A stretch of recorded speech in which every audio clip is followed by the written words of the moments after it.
So, this is Jaan Tallinn. There may be some people here, a few, who don't know who Jaan Tallinn is. That's conceivable, I suppose. No, seriously, there may be. And don't feel bad if you're one of them. Yep, I checked actually. Okay, there you go, right? So he's probably best known as being a co-founder of Skype, right? See? Somebody didn't know that. There you go. But that's his most famous thing, I think. I have started meeting people who don't know what Skype is. So yeah, that's why I wanted to That can make sure also and happen. mention that. He's also a co-founder of CSER, which we'll be talking about, and FLI, which many of you are familiar with.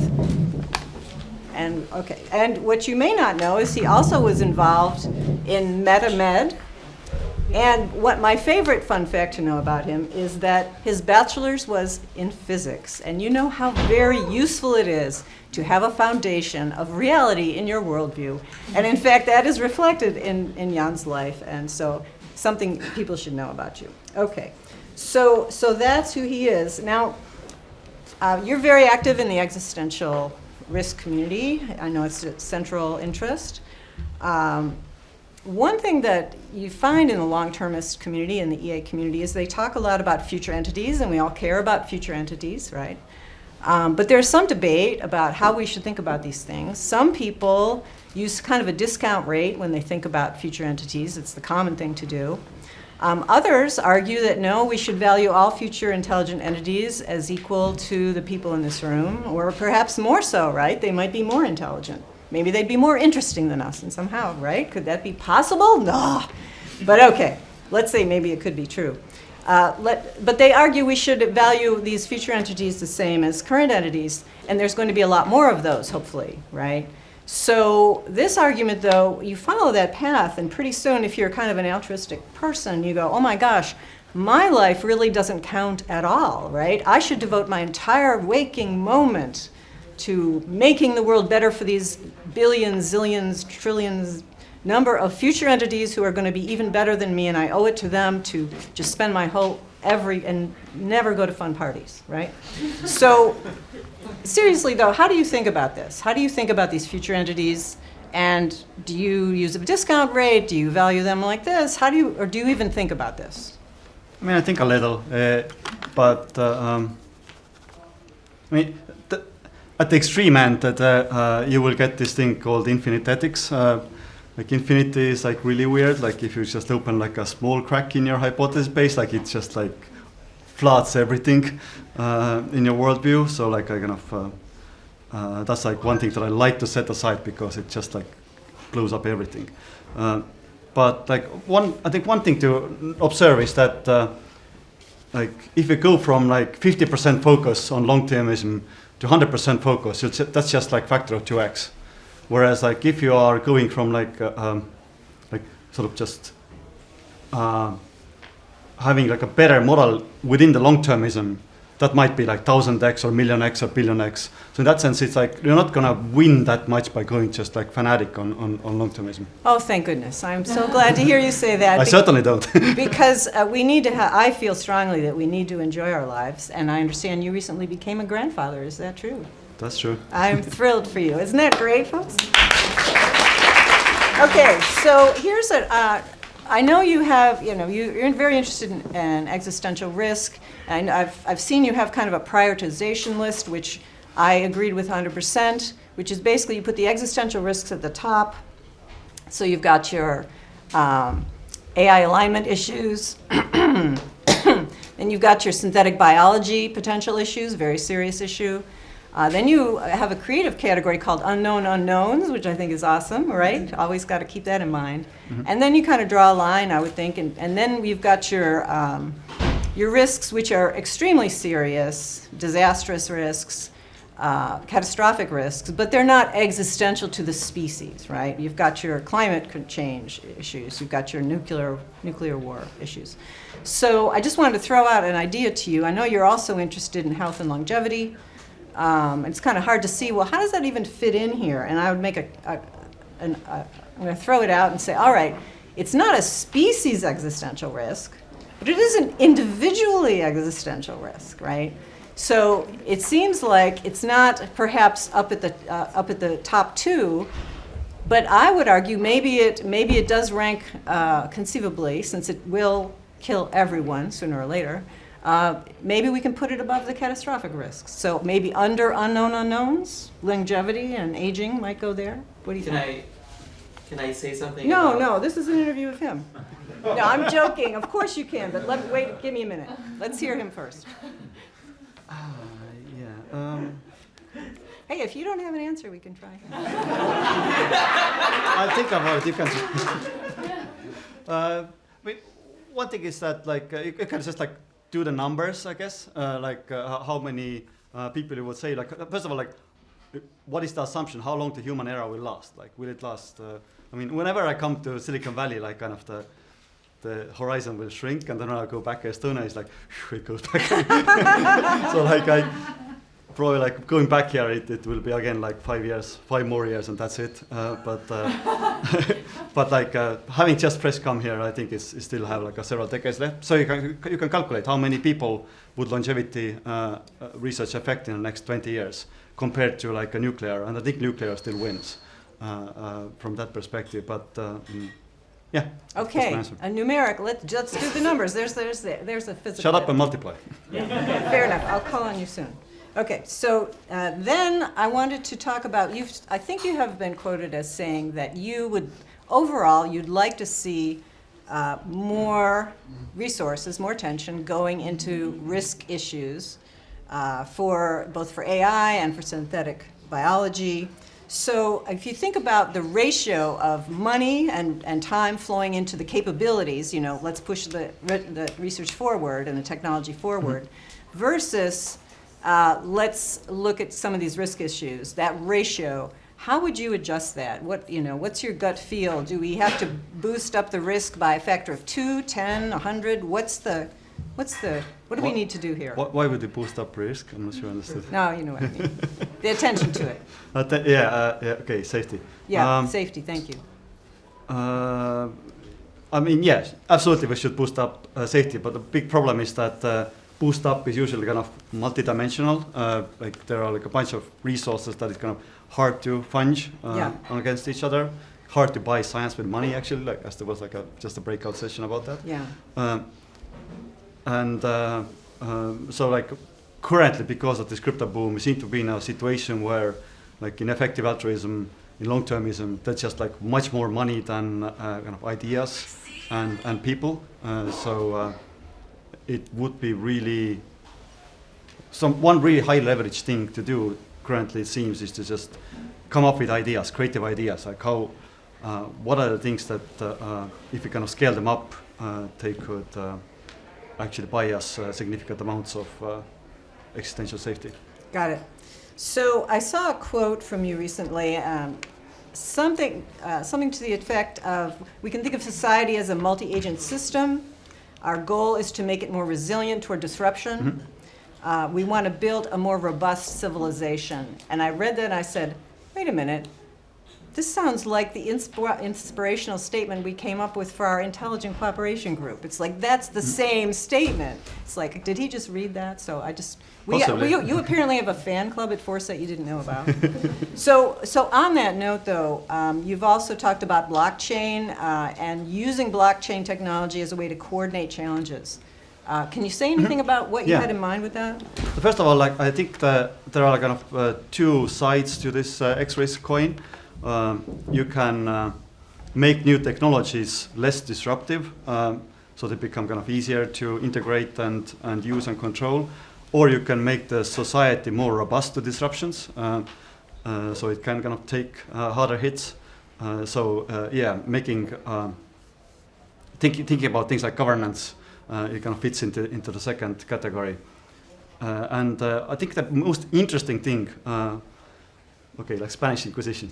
Two most interesting things about blockchains is that it's finally we have a situation on this planet that we can have a piece of data that everyone agrees about without trusting any central authority to maintain that piece. Mm-hmm. So it's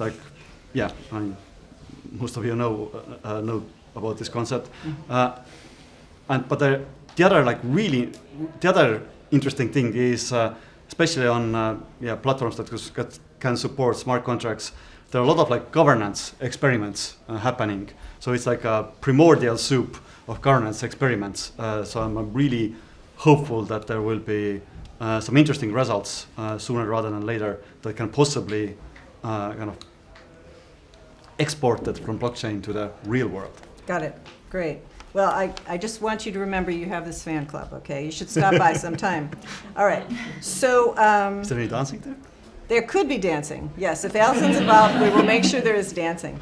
All right. So one of the there's the AI alignment issue, right? So there's a lot of work. There should be more work, but there's some work being done now. One way that we're here at Foresight are trying to contribute is, we look at the work that's being done, and it's like they're building a house, and they're doing a great job, and everything's going well. We've got the windows, the doors, the heating system, everything's going great. But we look at the foundation, and we go, oh my God, they built the foundation out of wood. This is not a great idea. So this is the issue of computer security, and the issue of computer security is just going to get worse and worse, right? It's already bad. It's a real problem. It's going to be worse and worse. We are fundamentally insecure, right? So one of our areas of interest is how do we fix that, both for now and for future AIs. One of our projects is SEL4, a computer project. I know you've said that you believe that software, whenever you can make something a software project, if you can solve a problem with a software project, that's a big win, rather than trying to do it through policy or whatever, right? So that's what we're trying to do. How do you see this whole computer security issue feeding into AI alignment, or do you not see a good connection there? Oh, I see. So many things to say there. First of all, I'm not sure that kind of security situation has been kind of deteriorating. It's just I think the stakes have gotten higher. Yes.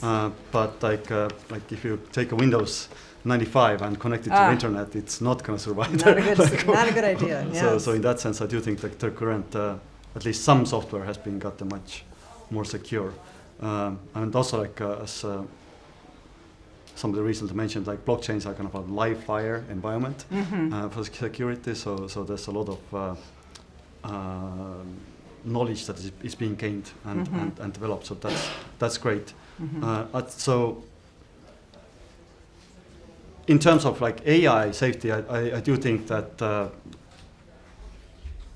being more deliberate with security is just like massive net positive, yes, for multiple reasons. Like one is that just proliferation seems like a really bad idea if you are introducing like new properties to the world in general that you're not sure about how they're going to play out. So you might want to contain them. Might want to contain them and kind of gradually release them, or not release at all if it's really bad idea. If it turns out a really bad idea.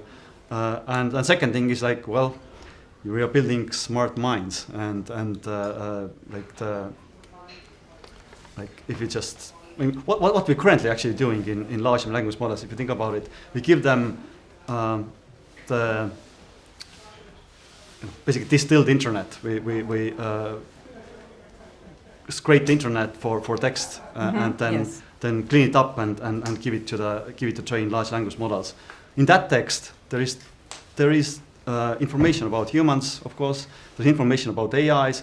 There's information about AI training. There's also information about training large language models. So of course these models will know what's going on. If we are kind of lax with security, that's like one additional, like one big causal channel that they can use to have massive side effects. Great. Well, not right now, but after this event, I hope you will talk with Mark about SEL4. Yeah, real quick. Okay. You just, Christine, you said something like SEL4 is a Foresight, is a Foresight. It's something we support. Let's put it that way. Do we actually support it? We support it.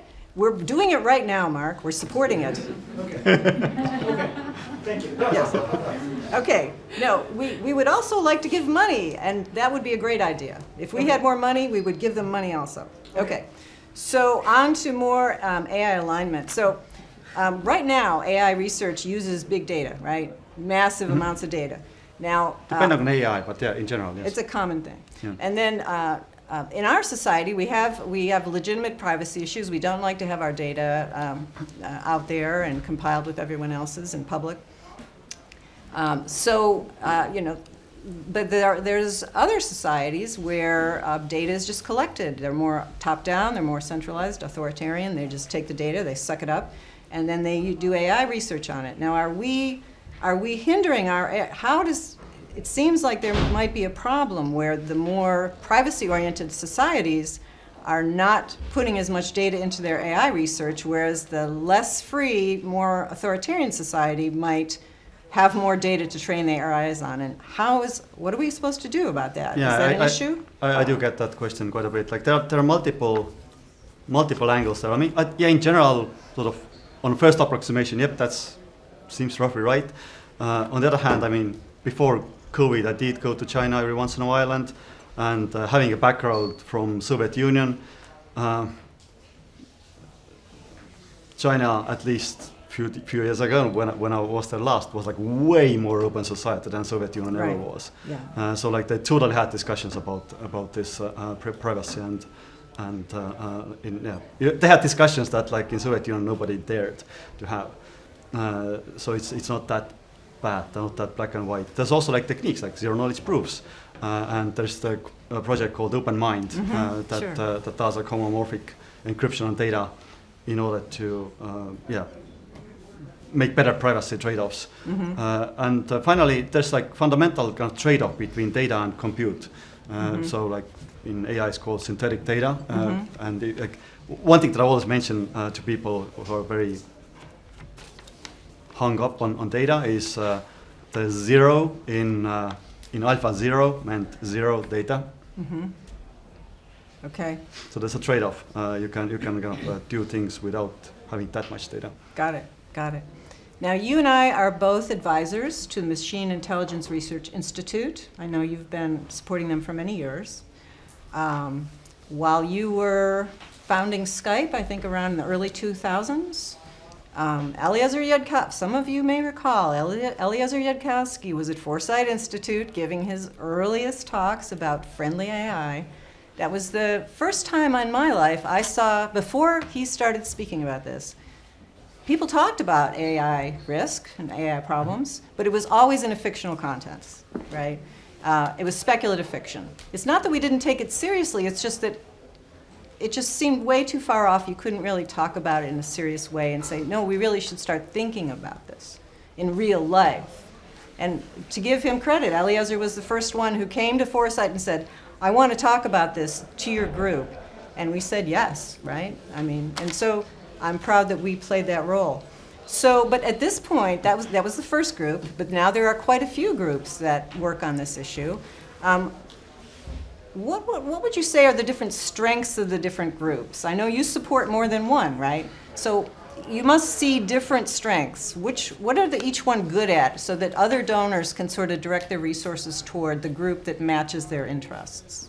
Yeah, I think that would be like a way too long answer. All right. But you like multiple groups. Yeah, I mean, first of all, I think it's important to taking one step back from what I was going to say. I think there's valuable division of kind of AI and AI safety in the following way. So you can kind of think about what are the issues and risks from deploying AI that was invented like 3, 4, 5, 10 years ago. This is kind of the area of like so-called kind of near-term risks or like AI ethics, things like that. And then there are trying to address risks from AI that has not been invented yet. I think there's like valuable division of labor there to be had. And I noticed there are unfortunate kind of tribal tensions between those two groups. Like the one group thinks that the other is doing kind of science fiction, the other group thinks this that the first one is doing irrelevant things. which I think is very unhealthy. It's important to do this, like, division of labor. But like when we focus on this like long-term issues, like one so like by that definition, the thing that kind of the common denominator of these long-term issues is that these are things that have not been invented yet, which means that you have to have like epistemic uncertainty, which means that it would be kind of great to have some kind of division of labor there. And exactly, I think that's what sort of spectrum of organizations are doing. They are essentially making different assumptions about how these things are going to play out and what are kind of reasonable aspects to focus on. For example, like fast takeoff versus slow takeoff.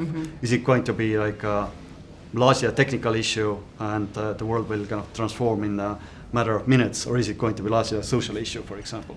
So like, yeah. And yeah, going into detail would be like a No, I know. lecture. We could be here all day. Let's take a couple questions. Lawrence, you've been waiting. Yes, you were asking Jan about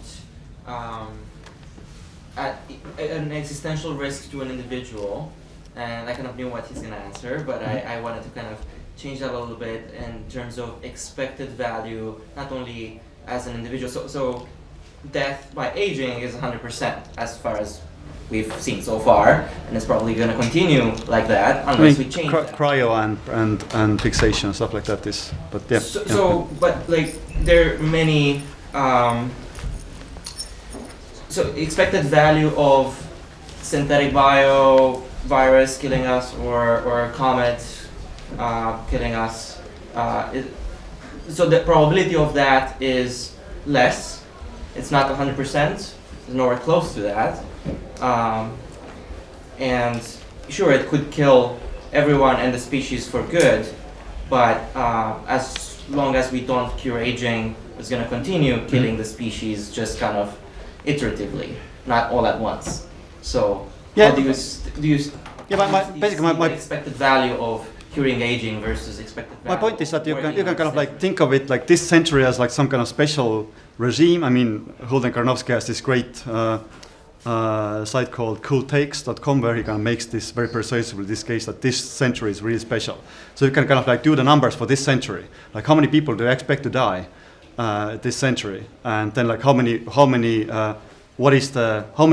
people in expectation do you expect to die as a result of nuclear or AI or bio. So like that, then you can just do the math. You don't like, because like if you say like 100%, that kind of assumes that this century will last forever. It doesn't. So it's